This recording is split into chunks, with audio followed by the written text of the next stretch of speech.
El último tema de los que vamos a ver para el examen de la semana es desnutrición.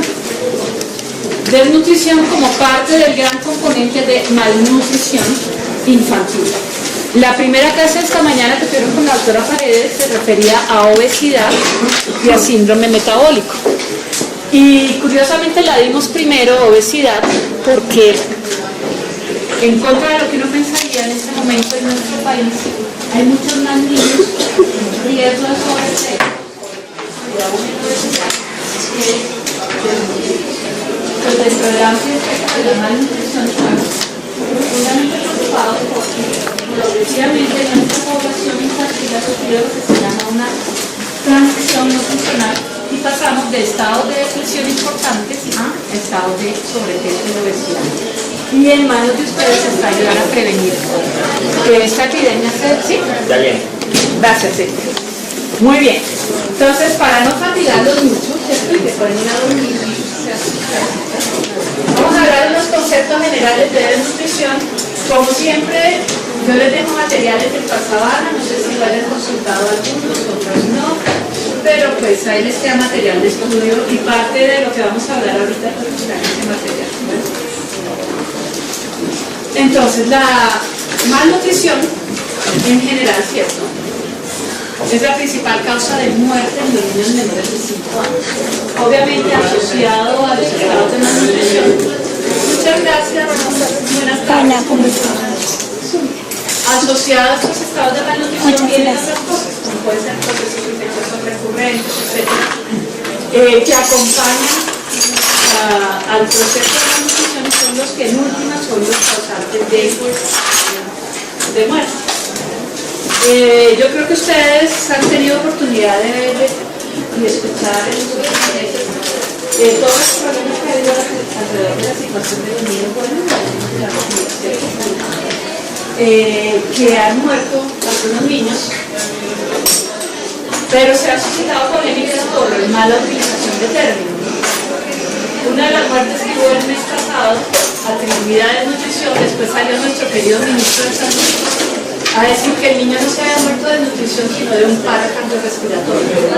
Hubo un acto de brillantez en ese momento, ¿cierto? Se vivió la polémica porque el niño no se murió por desnutrición, tuvo un paro cardiorrespiratorio y eso fue lo que lo mató, pero bueno, hay muchas noxas alrededor de la malnutrición que son las que ocasionan la muerte además del paro, que es importante tener en cuenta. Entonces, hablamos de malnutrición para un espectro de enfermedades carenciales, ¿cierto? Básicamente nos atañe en este momento la desnutrición por bajo aporte calórico y por bajo aporte proteico. ¿Por qué afecta más a los niños menores de 5 años? Porque es la población que en este momento nos preocupa. En primer lugar, porque los niños en estos primeros años de vida continúan con un crecimiento acelerado, un poco menos acelerado que el que traían en la vida intrauterina, pero tienen un crecimiento exagerado, lo cual implica que tienen unos requerimientos desde el punto de vista nutricional mayor que los niños de otras edades. Estos requerimientos no siempre son fáciles de satisfacer, ¿cierto? A veces por falta de disponibilidad de los recursos o porque el gusto del niño es variable y no consume todo lo que quisiéramos, además porque son absolutamente dependientes de una tercera persona para poderse alimentar. Entonces, si esos terceros no les dan la comida, pues difícilmente el niño va a tener el aporte adecuado, ¿cierto? Y además, como sucede en esta región, en La Guajira o en muchas otras, por falta de recursos, pero sobre todo por falta de conocimientos adecuados para poder satisfacer las demandas de los niños, ¿no? En líneas generales agrupamos la desnutrición dependiendo de los factores que la producen en dos tipos: desnutrición primaria y secundaria. La primaria es la que está matando a los niños de La Guajira, factores sociales y económicos que se traducen en falta de disponibilidad de alimentos o de conservación de los niños. No hay que comer, por ende pues no comen y se desnutren, ¿cierto? Y hay otra desnutrición que es menos frecuente, que es la secundaria, en la cual sí hay disponibilidad de recursos, pero el aprovechamiento por parte del individuo no es el adecuado. ¿De qué depende? Hay trastornos asociados a necesidades calóricas aumentadas, ya veremos cuáles son, o algunos con pérdidas aumentadas desde el punto de vista calórico, o alguna condición patológica que impide que la ingesta sea adecuada, o una mezcla de todas esas.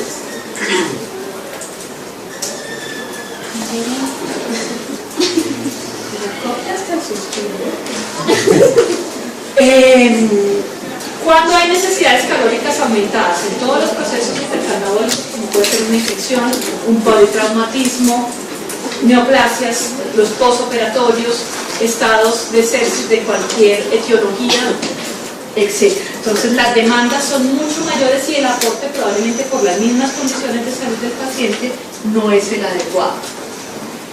Situaciones donde hay pérdida calórica aumentada, el ejemplo más clásico es el de la mala absorción intestinal, cualquiera que sea su causa. Puede ser una yardiasis, una escrudo tropical, una intolerancia a la lactosa, una alergia a la proteína de la leche de vaca, cualquier entidad que impida una absorción adecuada de los nutrientes. Y hay situaciones en que hay una ingesta calórica reducida, o sea, la persona no come lo que debería, y están relacionadas con anorexia, pero no anorexia nerviosa, sino el estado de falta de apetito que acompaña la mayoría de los procesos infecciosos que son frecuentes en nuestros niños. Parece que los niños menores de 5 años con frecuencia tienen infecciones especialmente virales, respiratorias, del tracto respiratorio superior, inferior, gastrointestinales, que la gran mayoría cursan con estados febriles y además con falta de apetito. Entonces, si estos episodios son muy frecuentes, se ve disminuido el aporte en general.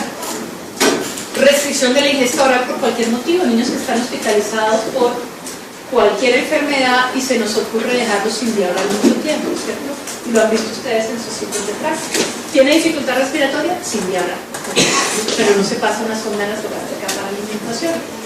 O el niño está en preparación para una cirugía sin vía oral, pero lo operaron, después también está sin vía oral y puede estar 3, 4, 5 días en ayuno, que esto implica en un niño de bajo peso y con unas necesidades calóricas importantes, pues que se vaya a comprometer su estado nutricional. Y desde el punto de vista social, pues fenómenos económicos también hacen pues que la ingesta no sea la adecuada. En conclusión, pues la desnutrición realmente traduce un deterioro de la composición corporal, que es producto de un balance energético o proteico negativo, sea por una alimentación inapropiada o por una utilización defectuosa de esos nutrientes por parte del organismo. Y resumiendo, pues podrían ser muchas las causas que tendríamos en cuenta para una desnutrición. Empezando por lo que se hablaba esta mañana, el niño con bajo peso al nacer, si no tiene una recuperación nutricional adecuada, en los primeros meses de vida probablemente va a tener también un bajo peso. Cuando hay una desnutrición materna que predispone a una desnutrición intrauterina, en los primeros meses de vida se ven las consecuencias. Deficiencia específica de algunos nutrientes, cuando no se da el aporte, sea solamente aporte calórico o solamente aporte proteico en un niño en crecimiento, pues puede haber dificultades. Diarrea, sobre todo las diarreas prolongadas, que llamamos diarrea prolongada, la que en un niño mayor de 2 meses más de 14 días, en el menor de 2 meses más de 7 días, se queda. El capítulo de ayer y de esta mañana habla sobre la diarrea en el menor de 2 meses. Entonces, en los menores de 2 meses prolongadas más de 7 días, en los mayores de 2 meses prolongadas más de 14 días. Entonces, después de 14 días de diarrea, la mayoría de los niños tienen un compromiso nutricional importante, porque no tienen por un lado, por la anorexia no tienen una ingesta adecuada y además están perdiendo en forma importante nutrientes a través de materia fecal. Enfermedades debilitantes como el VIH-Sida, la tuberculosis, prácticas inadecuadas de alimentación infantil. Ustedes ya vieron la alimentación complementaria y con frecuencia por aspectos culturales, por creencias, etcétera, pues se restringen algunos grupos de nutrientes dependiendo de las costumbres de cada familia. Esto puede traducir también en un grado variable de desnutrición. Y otros que tienen que ver más con fenómenos sociales y ambientales, como podría ser que la mamá no tiene un tiempo adecuado o el cuidador no tiene un tiempo adecuado para alimentar en forma propia a su niño, cuando los ingresos familiares son limitados y no les enseñamos a aprovechar los recursos que tienen a mano. Me explico, muchas veces vemos familias de área rural que tienen en su finquita unos recursos específicos. Entonces, por decirles algo, tienen pollos, tienen gallinas, tienen huevos y los mandamos a consumir pescado por el omega 3 veces a la semana. No, pues yo tengo huevos en la finca, no puedo comprar pescado porque es muy caro. Pues aprovechemos los recursos que cada familia tiene para que los utilicen adecuadamente, ¿cierto? Entonces es más fácil que el huevo que están produciendo todos los días y las legumbres que tienen en sus fincas se las den y no algo que probablemente no van a poder adquirir. Y seguridad alimentaria, que en nuestro país lo vemos, y en estas épocas de cambios climáticos pues hay cosechas, ¿cierto? Hay épocas en que conseguimos unos productos, otras en que no, y así pues otra serie de factores que podrían influir. Bueno,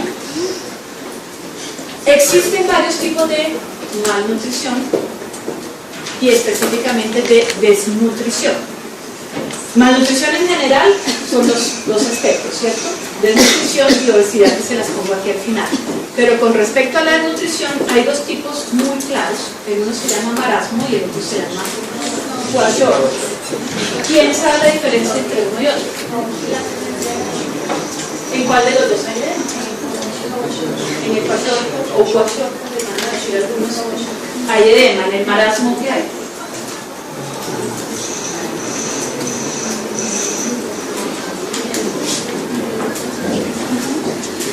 Ya vamos a ver. ¿Han visto pacientes desnutridos en sus hospitales? Con sobrepeso sí. De pronto los que están en Kennedy y Tunal es más factible que vean niños con desnutrición extrema, que vienen referidos de zonas lejanas, de pronto en Zipaquirá también, pero en sitios como Roosevelt, Jardín Infantil, no es tan frecuente, pero sí los ven. Entonces, los dos tipos principales son marasmo y kwashiorkor, pero puede haber una mezcla de los dos que se llama desnutrición mixta o kwashiorkor marasmático. Ya vamos a aclarar qué es. Entonces, el primer tipo es el marasmo, que son los típicos niños delgaditos que ven en algunas comunidades muy desprotegidas. Cuando a veces nos muestran fotos de niños de África, usualmente son niños que son muy flaquitos, ¿cierto? Que no tienen panícula adiposo, que hay hipotrofia en sus extremidades porque el tejido muscular también está depletado, ¿cierto? Una de las características del marasmo es que aparece a cualquier edad de la vida, desde el nacimiento hasta la vida adulta. La causa básica es que hay una insuficiente ingesta de calorías, de energía, ¿cierto? Entonces el organismo busca esas calorías de todo lo que tiene cerca, entonces empieza por consumirse todos sus recursos, las reservas de grasa, las reservas de carbohidrato y finalmente el tejido muscular también, ¿cierto?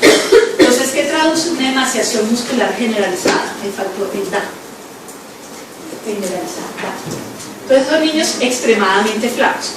Si buscamos sus indicadores nutricionales, el más importante en este caso es el peso para la talla y está por debajo de -3 desviaciones estándar, es decir, una desnutrición severa. Aproximadamente han perdido más del 40% del peso con respecto a la talla que deberían tener. Y esto traduce que hay un retraso en el crecimiento longitudinal en el momento en que la talla se compromete porque el niño cada vez va siendo más bajito con respecto a lo que debería y también tiene implicaciones en todo lo que tiene que ver con el desarrollo neurológico. Entonces el retraso no solamente es fondo estatural, es decir, en talla y en peso, sino hay compromisos desde el punto de vista neurológico.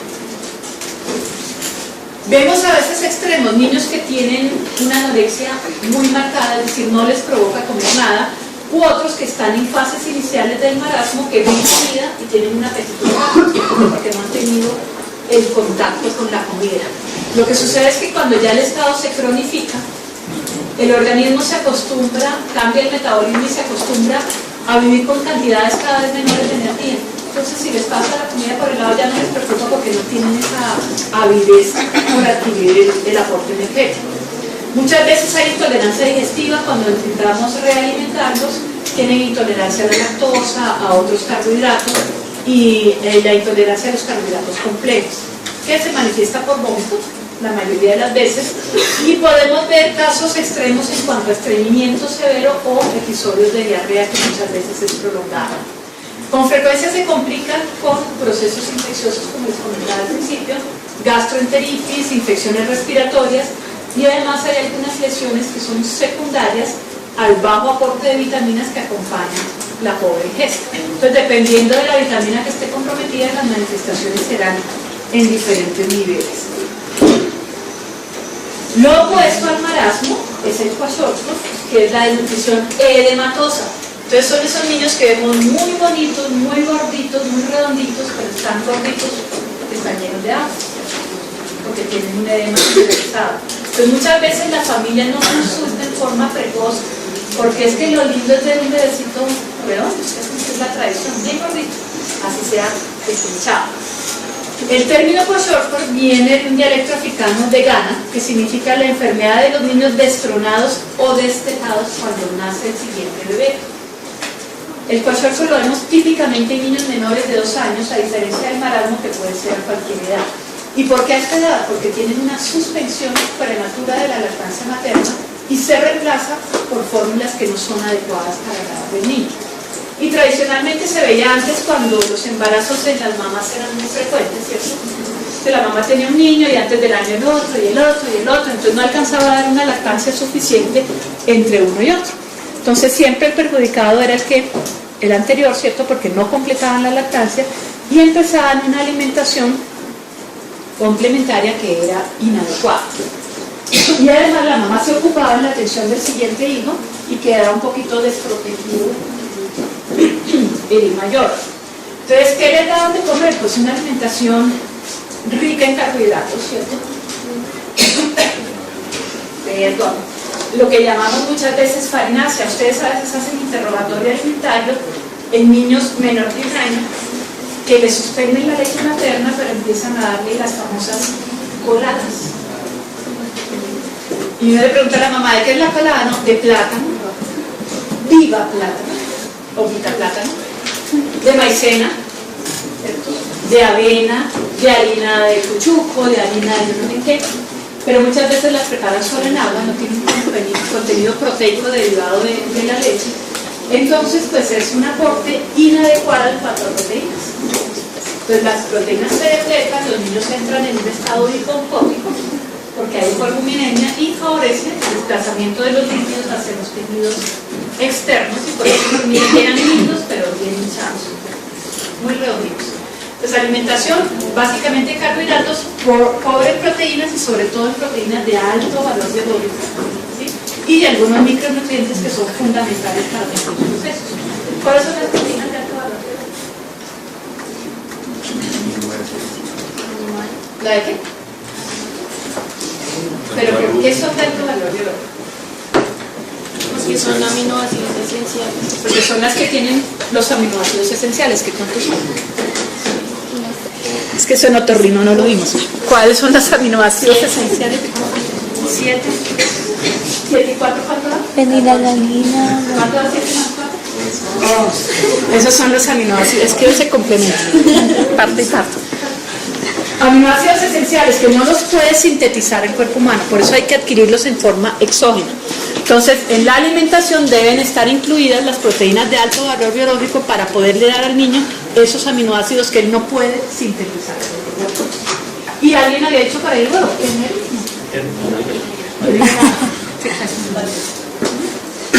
paternina, César.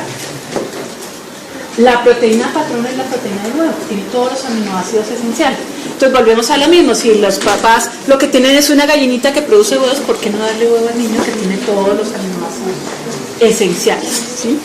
Resulta que a estos niños pues no se le dan, la alimentación es farinácea, pura harina, pura colada, pura papita, puro cuchuco, y tienen ausencia de las proteínas de alto valor biológico.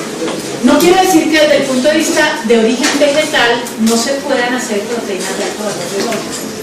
Digamos que como tal, en un solo vegetal no vienen todos los aminoácidos, pero al hacer mezclas vegetales, mezclar soya con otros vegetales, sí se pueden conseguir todos los aminoácidos esenciales, que en últimas es lo que necesita el niño, pero hay que saberlas preparar.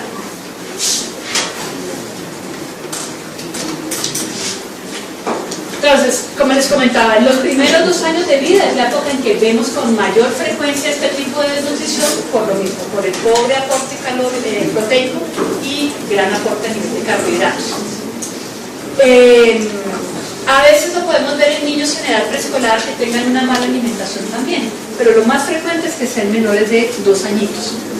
Dado algunos, otros no, pero pues ahí les queda material de estudio y parte de lo que vamos a hablar ahorita es ese material.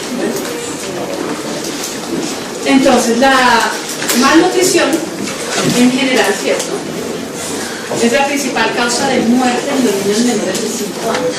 Obviamente asociado a los estados de malnutrición. Muchas gracias, buenas tardes. Asociado a estos estados de malnutrición vienen otras cosas, como pueden ser procesos infecciosos recurrentes, etc., que acompañan al proceso de malnutrición. El último tema de los que vamos a ver para el examen de la ciudad es desnutrición. Desnutrición como parte del gran componente de malnutrición infantil. La primera clase de esta mañana que tuvieron con la doctora Paredes se refería a obesidad y a síndrome metabólico. Y curiosamente la dimos primero, obesidad, porque en contra de lo que uno pensaría en este momento en nuestro país, hay muchos más niños en riesgo de sobrepeso y de obesidad pues dentro del amplio espectro de la malnutrición estamos profundamente preocupados porque progresivamente nuestra población infantil ha sufrido lo que se llama una transición nutricional y pasamos de estados de depresión importantes a estados de sobrepeso y obesidad. Y en manos de ustedes está ayudar a prevenir que esta epidemia se... ¿Sí? Dale. Gracias, sí. Muy bien. Entonces, para no fatigarlos mucho, ¿cierto? Y que pueden ir a dormir, vamos a hablar de los conceptos generales de desnutrición. Como siempre, yo les dejo materiales del Pasabana, no sé si igual les consumen, son los que en últimas son los causantes de muerte. Yo creo que ustedes han tenido oportunidad de ver y escuchar todos los problemas que ha habido alrededor de la situación de los niños buenos, que han muerto algunos niños, pero se ha suscitado polémicas por mala utilización de términos. Una de las muertes que hubo el mes pasado, atribuida a desnutrición, después salió nuestro querido ministro de Salud a decir que el niño no se había muerto de desnutrición, sino de un paro cardiorrespiratorio. Hubo un acto de brillantez en ese momento, ¿cierto? Se vivió la polémica porque el niño no se murió por desnutrición, tuvo un paro cardiorrespiratorio y eso fue lo que lo mató, pero bueno. Hay muchas noxas alrededor de la malnutrición que son las que ocasionan la muerte, además del paro, que es importante tener en cuenta. Entonces, hablamos de malnutrición para un espectro de enfermedades carenciales, ¿cierto? Básicamente nos atañe en este momento la desnutrición por bajo